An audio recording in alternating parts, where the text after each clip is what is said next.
To improve the awareness of DLD, we want teachers to pick up and understand who are there too in the classroom. They will have 2 children in their classroom, on average, obviously, that will have DLD. And with the right support, children with DLD really can thrive. They really, really can. And when Ridley used to struggle to find her words, she would have meltdowns before. But now you say, I'm struggling to find that word. Can I have some help to find that word? And there's a big difference now, isn't there? You're enjoying life so much more. Like, I know how to spell lots of things. Yeah? I even know how to spell Tyler. T-Y-L-E. That's absolutely brilliant.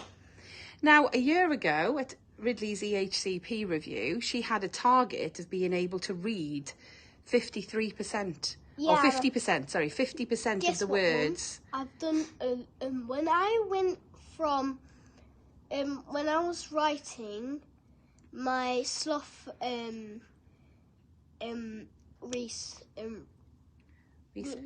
research, and I wrote a lot. I couldn't even go on to the second one. Wow.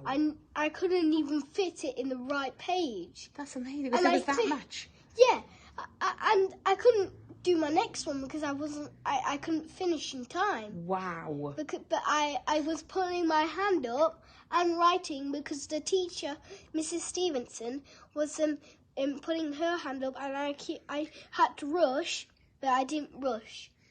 But you were doing really well. And you also have somebody who sits with you, don't you, in school? Your TA. Yeah. And she helps you, doesn't she, when things get tricky? Because it's hard to start a task and sometimes hard to finish a task.